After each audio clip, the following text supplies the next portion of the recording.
नमस्कार, मैं विकास टेकरे और स्वागत करता हूँ आप सभी का द हिस्ट्री यूट्यूब चैनल में।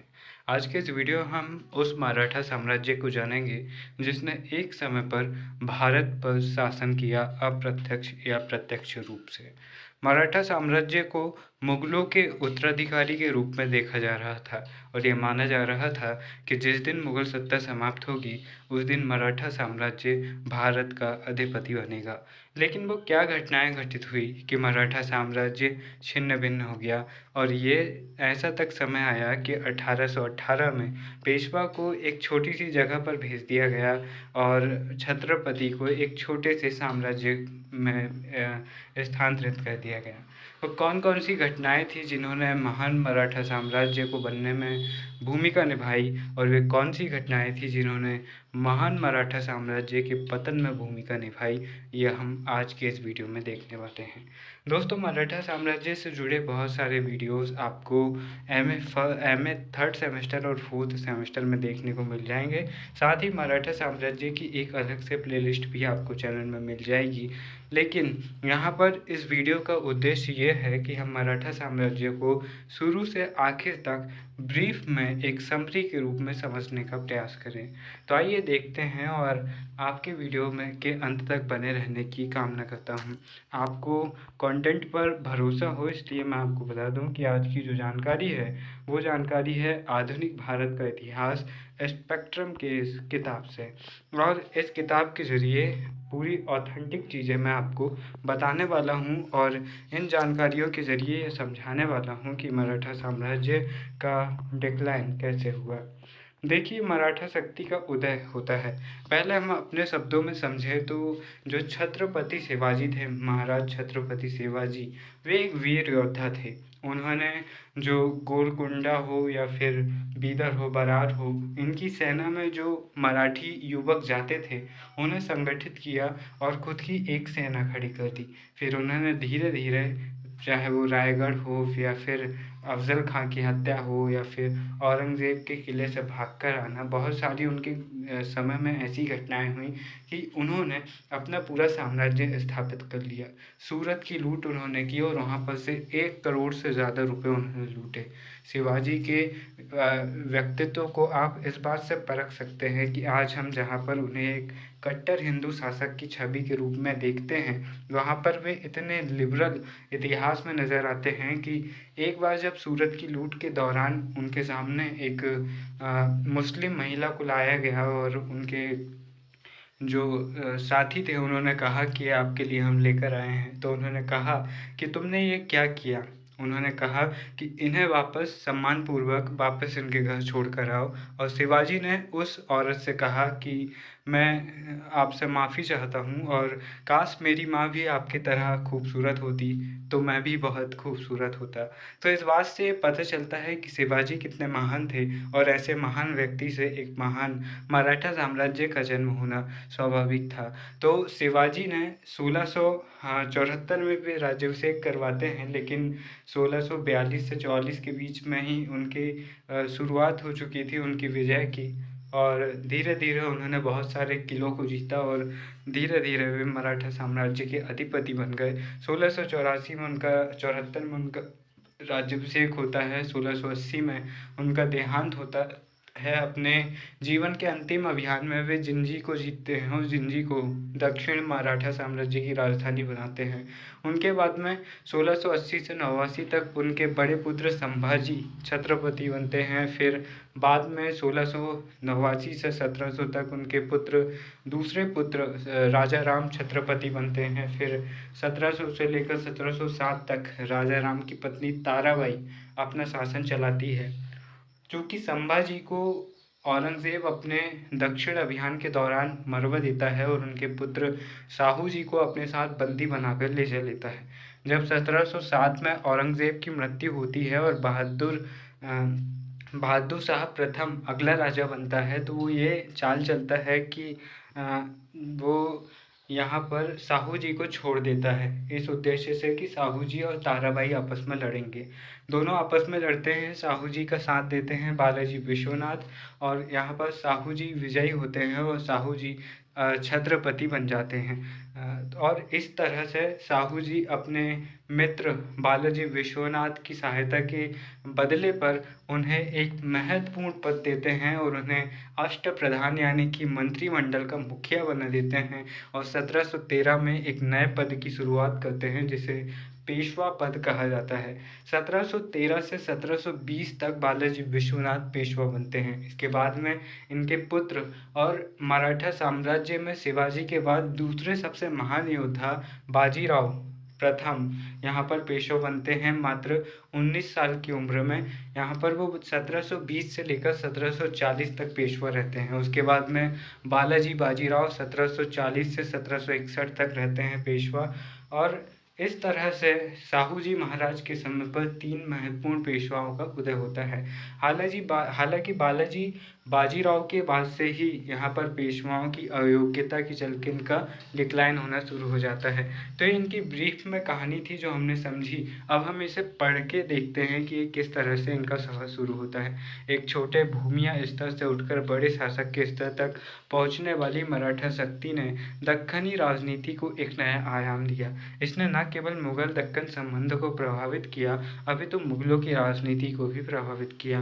गौरतलब है कि अंग्रेजी कंपनी के भारत में क्षेत्रीय विस्तार में भी मराठा शक्ति एक निर्णायक तत्व बनी रही। अन्य दक्षिणी राज्यों में सैनिक एवं असैनिक पदों पर कार्य करने वाले मराठों ने मराठा प्रशासन और सैन्य संगठन की भी प्रस्तुति की।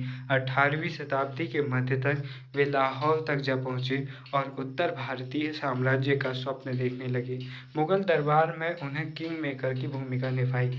जब औरंगज़ेब की मृत्यु हो जाती है तो जो रफ़ीउज़्ज़ाद, रफ़ीउद्दौला, मोहम्मद शाह रंगीला जिसे मोहम्मद शाह कहते हैं, इस तरह के 3-4 शासकों को बिठाने में जो सैयद बंधु भूमिका निभाते हैं जिन्हें किंग मेकर कहते हैं, तो उनका समर्थन या फिर उनके पीछे जो शक्ति काम कर रही थी वो मराठा शक्ति थी।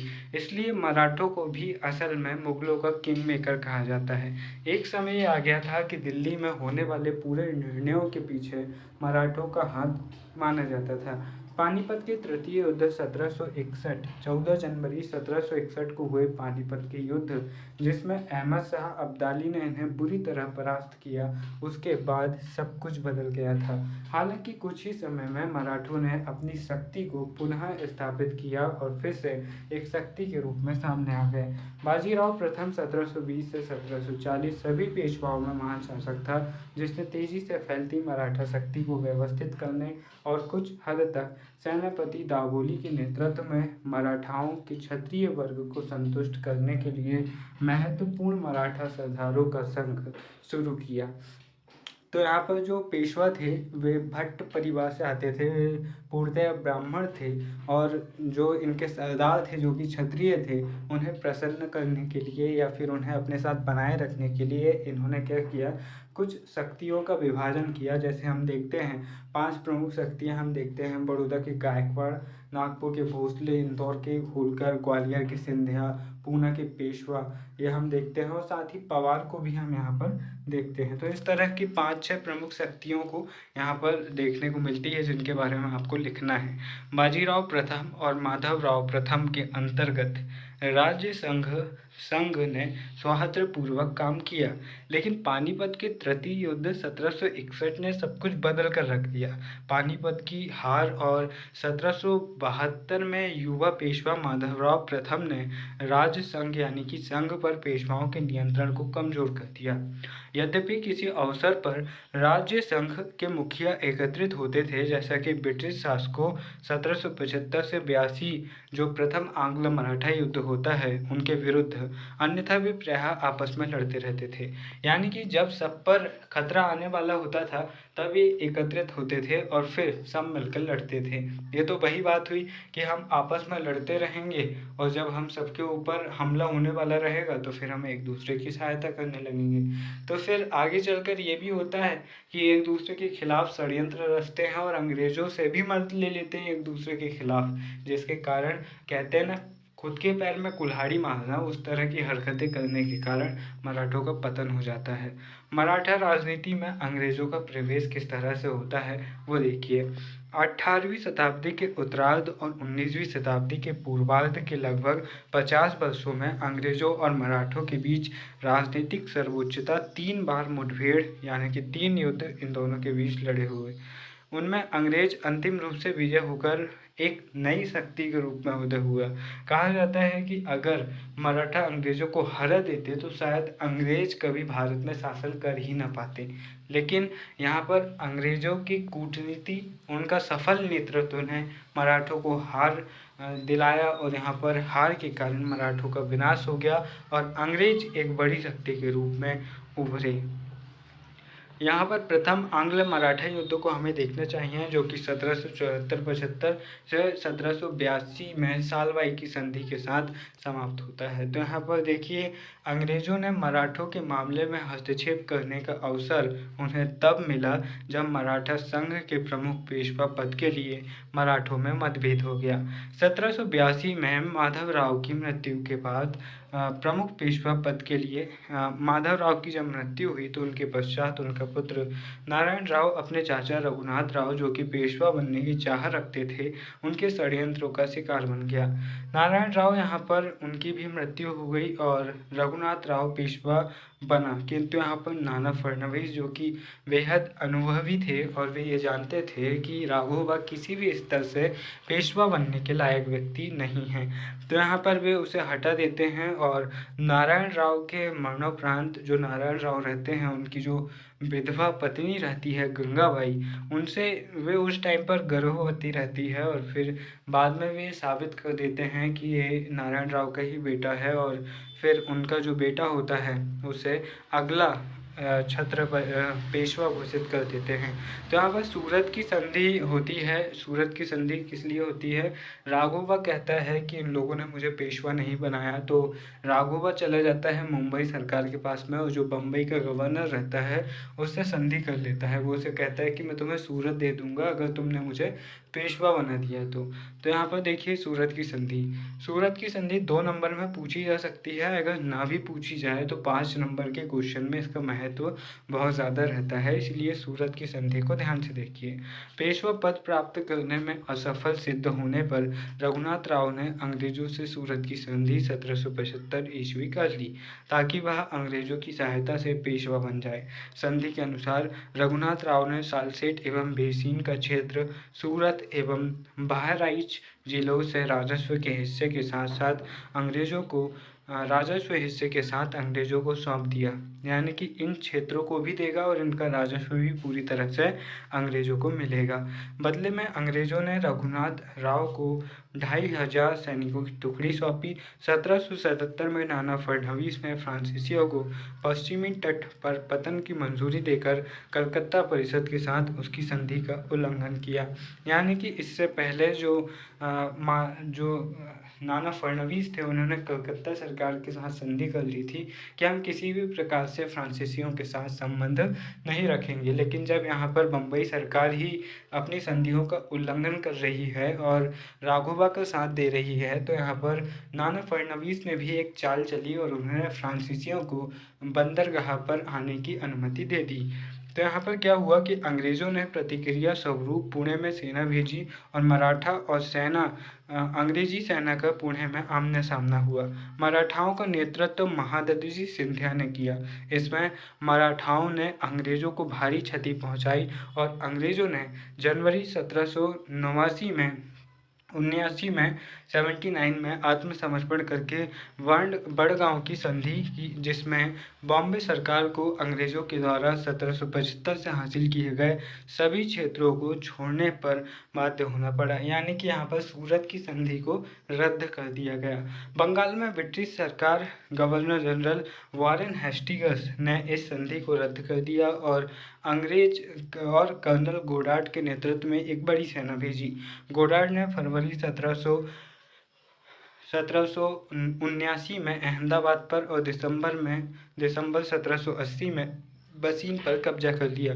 फरवरी 1781 में जनरल केमे के नेतृत्व में अंग्रेजी सेना के अंततः सिपरी में सिंधिया को पराजित कर इस तरह से शुरुआत में तो मराठे अंग्रेज पर हावी हो रहे थे, लेकिन यहाँ पर अंग्रेज हावी हुए लास्ट में, और फिर यहाँ पर सालभाई की संधि होती है 1782 में। ये भी 2 नंबर में कई बार पूछी जाती है इसका महत्व, या फिर सालभाई की संधि, इसलिए इसे भी ध्यान रखिए। पराजय के पश्चात सिंधिया ने पेशवा और अंग्रेजों के मध्य एक नई संधि प्रस्तावित की गई, जो युवा माधव राव को पेशवा के तौर पर मान्यता प्रदान कर रही थी और रघुनाथ राव को पेंशन की मंजूरी प्रदान कर रही थी। मई 1782 में हुई इस संधि को सालबाई के नाम से जाना जाता है, जिसकी जून 1782 में हेस्टिंग्स द्वारा और फरवरी 1783 में फडणवीस द्वारा पुष्टि की गई। इस संधि ने सिंधिया को उनके सभी क्षेत्र लौटा दिए और दोनों पक्षों के बीच तकरीबन 20 वर्षों तक शांति स्थापित रही। यहाँ पर इस संधि का महत्व क्या है ये समझिए। अंग्रेजों को इस संधि से हैदर अली को अलग थलग करने और सालसेट को हासिल करने में सफलता मिली, क्योंकि इस संधि के तहत ये भी कहा गया था कि मराठे यहाँ पर हैदर अली या फिर मैसूर के शासक का साथ नहीं देंगे। और इसके साथ ही यहाँ पर बहुत बड़ी सफलता ये भी हुई कि उन्हें सालसेट का हिस्सा भी मिल गया था। इस संधि से युद्ध की पूर्व स्थिति स्थापित हो गई थी। यद्यपि कंपनी की प्रतिष्ठा बच गई, परंतु उसे भारी वित्तीय हानि उठानी पड़ी। इससे कंपनी को केवल मैसूर के मामले में पूर्ण स्वतंत्रता मिल गई। दूसरी ओर कंपनी को मराठों की शक्ति का भी पता चल गया और आगामी 20 वर्षों तक दोनों पक्षों में शांति कायम रही। यहाँ पर इस समय में इन 20 वर्षों में क्या हुआ, तो हम देखते हैं कि 1899 तक मैसूर का पूरी तरह से पतन हो जाता है और टीपू सुल्तान कभी मतलब कि वहाँ पर उनकी सेना को भी अंग्रेज हरा देते हैं और टीपू सुल्तान की मृत्यु हो जाती है। तो इस तरह से ये दक्षिण भारत की एक बड़ी शक्ति को साफ कर देते हैं। दूसरी तरफ ये षड्यंत्रों के जरिए या फिर अपने गुप्तचरों के जरिए मराठा साम्राज्य की कमियों को भी देखते हैं और अंग्रेज अपने आप को 20 वर्षों में बहुत बड़ा बना लेते हैं, जबकि मराठे वहीं के वहीं रहते हैं। वे अपने किसी भी विस्तार को में ध्यान नहीं देते हैं, बल्कि राजगद्दी के लिए ही आपस में लड़ते रहते हैं। इसलिए यहाँ पर द्वितीय आंग्ल मराठा युद्ध शुरू होता है, जो कि 1803 से 1805 तक चलता है, जिसके बारे में हम देखते हैं। द्वितीय आंग्ल मराठा युद्ध प्राथमिक रूप से भारत में फ्रांसीसियों को रोकने के लॉर्ड वेलेज़ली के प्रयासों के कारण हुआ। लॉर्ड वेलेज़ली आपको पता होगा कि 1798-99 में आता है और 1805 तक के भारत में रहता है। इसके बाद में देखिए, जो भारत में 1798 में गवर्नर जनरल के रूप में आए वेलेज़ली का विश्वास था कि फ्रांसीसियों द्वारा प्रदत्त हानियों से तभी उभरा जा सकता है यदि समस्त भारत को सैनिक सहायता के लिए अंग्रेज़ों पर निर्भर बना दिया जाए। यहाँ पर आप ये जानिए कि अंग्रेज और इंग्लैंड यूरोप में एक दूसरे से लड़ रहे थे। उनके बीच में गुलाबों का युद्ध या फिर 100 वर्षीय युद्ध, सप्तवर्षीय युद्ध, इस तरह के बहुत महत्वपूर्ण युद्ध हो चुके थे। इसलिए अपने अपने उपनिवेश में ये एक दूसरे से टकरा रहे थे, जिसका परिणाम ये भी था कि भारत में अंग्रेज चाहते थे कि भारत से यहाँ पर फ्रांसीसियों का पूरी तरह से सफाया हो जाए। इसके चलते वे भारतीय शासकों को अपनी सेवाओं में रखना चाहते थे या पूरी तरह से उन्हें अंग्रेजों पर निर्भर करना चाहते थे, ताकि फ्रांसीसी किसी भी प्रकार से भारत जैसे एक बड़े उपनिवेश पर कोई नुकसान न पहुंचा पाए, क्योंकि भारत अंग्रेजी सत्ता की या फिर इंग्लैंड की ब्रिटिश हुकूमत की एक प्रकार से जान थी। हम कहते हैं ना कि किसी की जान उस तोते में अटकी होती है, जादूगर की जान उस तोते में अटकी होती है। इसी तरह से अंग्रेज़ों की और पूरे इंग्लैंड की जान भारत जैसे विशाल उपनिवेश में अटकी हुई थी, क्योंकि भारत उनके उपनिवेश की आय का 70% हिस्सा पूरा करता था। इसलिए बहुत महत्वपूर्ण था कि भारत जैसे उपनिवेश को बचाए रखा जाए। तो यहाँ पर नाना फडणवीस की मार्च 1800 में मृत्यु हो जाती है और उनकी मृत्यु के साथ में वेलेज़ली के प्रस्ताव को स्वीकार करने का प्रतिरोध भी समाप्त हो जाता है, क्योंकि वेलेज़ली की जो सहायक संधि होती है उसका विरोध केवल और केवल नाना फडणवीस कर रहे होते हैं, जो कि एक बहुत ही समझदार राजनीतिज्ञ होते हैं। नाना फडणवीस जानते हैं कि वेलेज़ली की संधि को मानना एक प्रकार से अंग्रेज़ों की गुलामी में आ जाना है। तो यहाँ पर नाना के नियंत्रण से मुक्त हुए पेशवा बाजीराव द्वितीय ने अपनी स्थिति को बनाए रखने के लिए मराठा सरदारों में झगड़े करवा दिए, परंतु यह स्वयं उनका शिकार बन गया। दौलतराव सिंधिया तथा जसवंतराव होलकर को यशवंतराव होलकर भी कहा जाता है, इसलिए यहाँ पर आपको कंफ्यूज नहीं होना है। अगर जसवंतराव होलकर आता है आपके क्वेश्चन पेपर में और आपको यशवंतराव की हिस्ट्री पता है, तो आपको जसवंतराव के नाम से पूरी यशवंतराव की ही हिस्ट्री को पता देना है, ठीक है। यानी कि जसवंतराव और यशवंतराव दोनों एक ही है, इस बात को ध्यान में रखिएगा। दोनों ही पूना में अपनी श्रेष्ठता स्थापित करना चाहते थे। इसमें सिंधिया सफल रहा तथा बाजीराव पर सिंधिया का प्रभुत्व स्थापित हो गया। अप्रैल 1801 ईस्वी में पेशवा ने जसवंतराव होलकर के भाई बिट्ठू जी की हत्या कर दी। होलकर ने पूना पर आक्रमण करके पेशवा तथा सिंधिया की सेनाओं को पराजित कर दिया और पूना पर अधिकार कर लिया।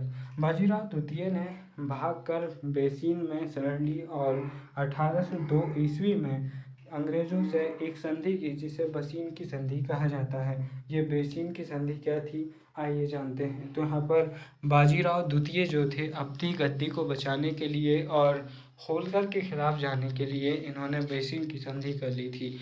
इसके पश्चात तत्कालीन गवर्नर जनरल बेलीजली ने 1803 में होलकर के आधिपत्य से पूना को मुक्त कराया और पेशवा को पुनः उसका राज्य वापस सौंप दिया।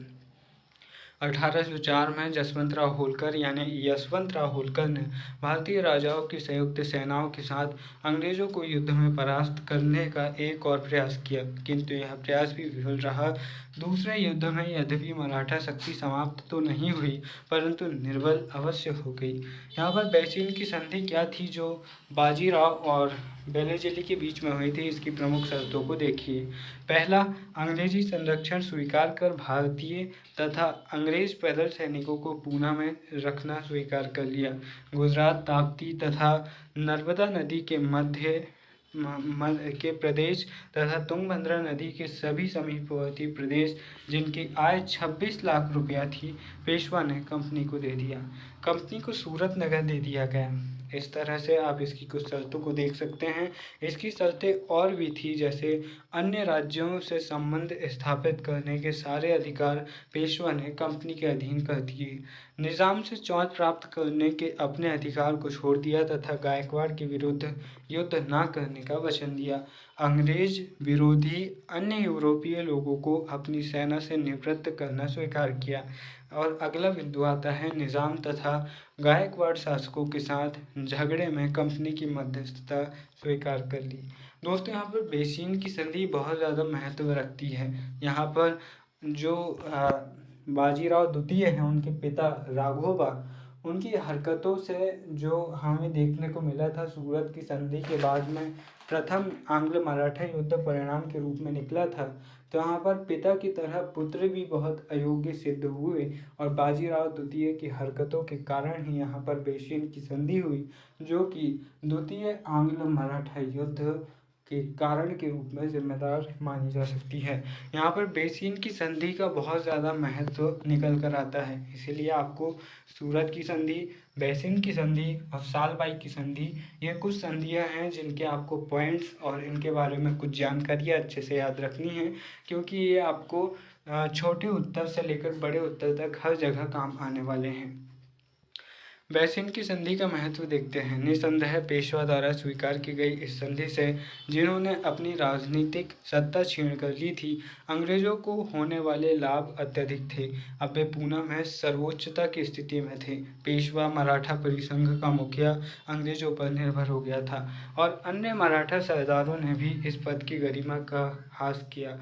यह सब अंग्रेजों ने इस संधि के माध्यम से बिना किसी बड़े एवं लंबे युद्ध के हासिल किया था। कंपनी की एक अन्य महत्वपूर्ण उपलब्धि यह थी कि वह प्रत्येक उस मामले में मध्यस्थ बन गई थी जिसमें भविष्य में पेशवा के संलग्न होने की संभावना थी। इसके साथ बेलीजली का एक उद्देश्य पूर्ण हो गया था कि मराठाओं ने निजाम को परेशान करना बंद कर दिया, जो कंपनी के संरक्षण में था। यह सच है कि बेसिन की संधि ने कंपनी को भारत थाली में सजाकर नहीं दिया, तथापि इस दिशा में महत्वपूर्ण घटना चक्र था। यानी कि कह सकते हैं कि बेसिन की संधि उस संधि की तरह थी जहां पर अंग्रेजों को मराठा साम्राज्य की दहलीज पर लाकर खड़ा कर दिया, क्योंकि अब पेशवा ही मराठाओं का जो सरदार था, मुखिया था, वो भी अब अंग्रेजों के अधीन हो चुका था। देखिए दोस्तों, तृतीय आंग्ल मराठा युद्ध को देखते हैं जो कि 1817 से 1819 के बीच में हुआ था। कहीं कहीं इसकी डेट 1816 से 1820 1818 मानी जाती है, क्योंकि 1818 में पेशवा पद की समाप्ति होती है। इसलिए डेट आप अपने हिसाब से देख सकते हैं।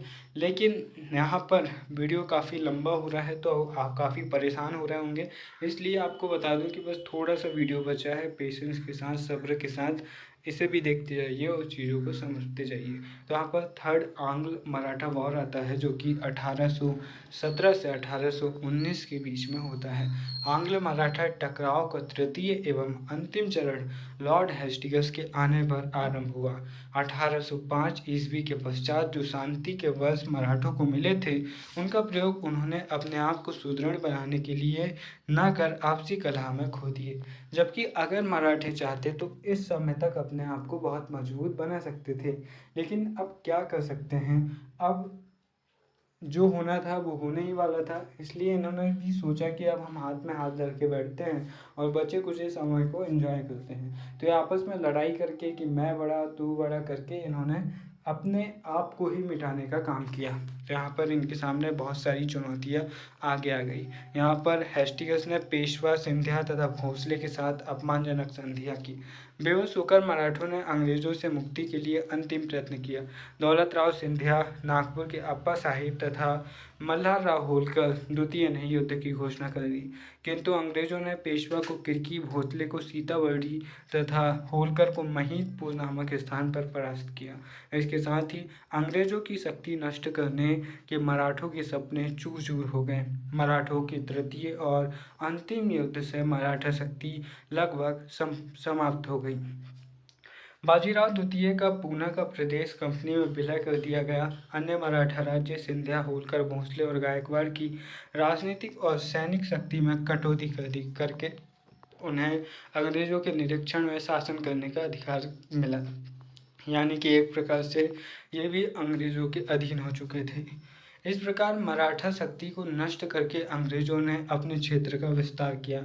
जैसे कि 19वीं शताब्दी के आरंभ में वे सभी भारतीय शक्तियाँ जो मुगल साम्राज्य अवशेष पर खड़ी हुई थी और अपनी सत्ता और शक्ति स्थापित करने के प्रयत्न में लगी थी, अंग्रेजों द्वारा पराजित हुई और अंग्रेज भारत की सर्वश्रेष्ठ शक्ति के रूप में उभरे। यहाँ पर इनके मन में इतना ज़्यादा खौफ बैठ गया था या फिर इनका पतन इस तरह से हुआ था कि ये 1857 जैसे स्वतंत्रता संग्राम या फिर भारतीय स्वतंत्रता संग्राम में भी अंग्रेजों के खिलाफ नहीं जा सकी। मराठा शक्ति की पराजय के कारण हम देखते हैं कैसे मराठा साम्राज्य का डिक्लाइन हुआ। उनके कारणों को देखिए, तो यहाँ पर बहुत सारे कारण एक अलग वीडियो में मैंने बनाकर समझाया हूँ, फिर भी आप यहाँ पर ब्रीफ में समझिए। परस्पर इनमें विश्वास नहीं था, क्योंकि आपने देखा कि द्वितीय आंग्ल मराठा युद्ध के बाद से ही जो समय इन्हें मिला था द्वितीय और थर्ड आंग्ल मराठा युद्ध के बीच में कि ये अपने आप को मजबूत करते, तो 1805 से 1816 तक के समय में इन्होंने खुद को मजबूत तो नहीं किया, लेकिन एक दूसरे के खिलाफ षड्यंत्र रच के इन्होंने एक दूसरे को कमज़ोर करने का काम ज़रूर किया, इसलिए इनकी पराजय हुई। अगला आता है दोषपूर्ण आर्थिक संगठन। इन्होंने यहाँ पर जो चौथ या फिर जो स्वदेशमुखी थी उनका सिस्टम अच्छे से नहीं बनाया और इन्हें केवल लूट के धन पर, यानी कि जो चौथ था उस पर ही इन्हें आश्रित रहना था, जो कि ये अपने दूसरे गैर शासित राज्यों से वसूल करते थे, जिसके कारण जब धीरे धीरे अंग्रेजों का प्रभाव बढ़ा तो इनके चौथ में कमी आ गई, जिसके चलते इनकी आर्थिक स्थिति बहुत ज़्यादा कमज़ोर हो गई। और अगला बिंदु आता है कि विकेंद्रीकरण, यानी कि जो केंद्रीकरण प्रमुख नेताओं ने स्थापित किया था कि एक सेंटर से पूरा मराठा साम्राज्य चलेगा। उसके नेता नाना फडणवीस थे, कहीं अहिल्याबाई थी, कहीं पर तुकोजी राव या फिर माधव राव थे। तो यहाँ पर पूरे मराठा साम्राज्य की जो 5-6 शक्तियाँ थी वो अपने आप को मराठा शक्ति का सर्वप्रमुख समझने लगी थी, जिसके कारण अब मराठा साम्राज्य का कोई एक सर्वोपरि नेता नहीं था जिसका सम्मान सभी करते थे या फिर जिसकी शक्तियों को सभी मानते थे। यहाँ पर शक्तियों का विभाजन हुआ, शक्तियों का विकेंद्रीकरण हुआ, जिसके चलते मराठा साम्राज्य का पतन हो गया। और इस आर्थिक विषमता ने भी यहाँ पर इनके पतन में महत्वपूर्ण भूमिका निभाई।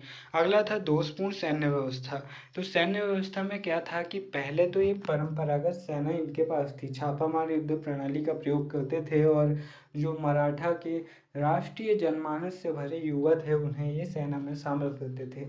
लेकिन अब अंग्रेजों से लड़ने के उद्देश्य से इन्होंने अपनी सेना का यूरोपीयकरण करना शुरू कर दिया और फ्रांसीसी सेना को रखना प्रारंभ कर दिया, जिसके चलते इनकी सेना में राष्ट्रीय भावना तो रही नहीं, बल्कि इनके जो शत्रु थे अंग्रेज, उनकी सेना में राष्ट्रीय भावना इतनी प्रबल थी कि यह हर युद्ध हारते चले गए। अगला बिंदु आता है उग्र राष्ट्रीयता का अभाव, क्योंकि इन्होंने अपनी जनता के लिए कुछ किया नहीं था। उनके नैतिक विकास के लिए, उनके भौतिक विकास के लिए, शिक्षा के लिए कुछ डेवलपमेंट हमें मराठा साम्राज्य में ज़्यादा देखने को नहीं मिलते हैं, जिसके चलते जो सेना थी या जो युवक थे वो इनके साथ जुड़े तो जुड़े क्यों, वो सिर्फ वेतन के लिए जुड़ते थे, ना कि राष्ट्रवाद की भावना से जुड़ते थे। अगला बिंदु आता है आत्मनिर्भरता का अभाव। ये एक दूसरे पर निर्भर थे। अक्सर एक पर आक्रमण होता था तो वो दूसरे से सिफारिश करने लग जाता था कि मुझे बचाओ मुझे बचाओ, लेकिन वो खुद लड़ने में सक्षम नहीं थे। यही कारण था कि जैसे ही इनमें आपस में टकराहट शुरू हुई तो ये पूरे के पूरे कमज़ोर हो गए, क्योंकि ये एक दूसरे पर निर्भर थे। अगला बिंदु आता है सुदृढ़ शासन व्यवस्था का अभाव। जैसे कि हमें पता है कि 1800 जून 1800 में नाना फडणवीस, जो कि आखिरी समझदार या फिर बहुत अच्छे राजनीतिज्ञ होते हैं पूरे मराठा साम्राज्य के, उनकी मृत्यु हो जाती है और उनकी मृत्यु के साथ ही अब ऐसा कोई योग्य शासक नहीं बचता है जो मराठा साम्राज्य को बचाए रखे या फिर उसकी स्थिरता का प्रतीक हो। तो यहाँ पर अच्छे शासकों के अभाव के चलते मराठा साम्राज्य का पतन हमें देखने को मिलता है। इसके बाद में अगला बिंदु आता है योग्य नेतृत्व का अभाव, जो कि हमने देख लिया। यशवंत राव हो या फिर बाजीराव द्वितीय हो, दौलत राव हो, ये सभी अदूरदर्शी और अयोग्य शासक थे, क्योंकि ये महान तो थे, कह सकते हैं कि इनमें थोड़ी बहुत योग्यता बची हुई थी, लेकिन एक दूसरे से लड़ने के चलते में इन्होंने खुद को भी कमज़ोर किया और पूरे मराठा साम्राज्य को कमज़ोर किया और पतन का कारण बन गए। जो जसवंत राव होलकर थे या फिर यशवंत राव होलकर जिन्हें कहते हैं, उन्हें असल में मध्य प्रदेश का नेपोलियन कहा जाता है। लेकिन अब क्या ही कहा जाए कि जिस व्यक्ति ने योग्यता स्थापित नहीं कर पाया, जिस व्यक्ति ने पूरे मराठा साम्राज्य को लेकर नहीं चल पाया, उस व्यक्ति में भले ही कितनी योग्यता हो, लेकिन हम उसे एक बेहतरीन शासक तो नहीं कह सकते। वे मध्य प्रदेश या फिर होलकर वंश के लिहाज से तो महान रहे, लेकिन पूरे मराठा साम्राज्य के लिहाज से नहीं रहे। इसके बाद में अगली देखिए अंग्रेजों की शक्ति, श्रेष्ठता तथा सुसंगठित गुप्तचर व्यवस्था। यहाँ पर जहाँ पर आप 1805 से 1817 के बीच में ये आपस में लड़ने में बिजी थे, वहाँ पर अंग्रेज़ों ने एक अच्छी गुप्तचर व्यवस्था और सैन्य व्यवस्था खड़ी कर ली थी, जिसके चलते इनकी कमजोरियों का उन्हें पता चलता गया और ये समय के साथ बर्बाद हो गए। आपसी असहयोग भी इनकी पराजय का कारण था, क्योंकि एक दूसरे को हारता देखना चाहते थे, उनके क्षेत्रों पर कब्जा करना चाहते थे, जिसके चलते ये पराजित हुए। इनके पास में कोई राष्ट्रीय आदर्श नहीं था, इनके पास में कोई राष्ट्रीय भावना नहीं थी। हर कोई अपने क्षेत्र के लिए लड़ना चाहता था, हर कोई अपने क्षेत्र विस्तार के लिए लड़ना चाहता था। भोसले अपने नागपुर के लिए, होलकर अपने इंदौर के लिए, ग्वालियर के सिंधिया अपने किसके लिए, ग्वालियर के लिए। इसी तरह से ये सभी अपने अपने क्षेत्र के लिए लड़ना चाहते थे, जिसके चलते राष्ट्रीय भावना या फिर उच्च आदर्श का इनके पास अभाव था, जिसके चलते इनका पतन हो गया, क्योंकि ये आपसी षड्यंत्र और एक दूसरे के खिलाफ लूट खसोट में ही उलझे रहते थे।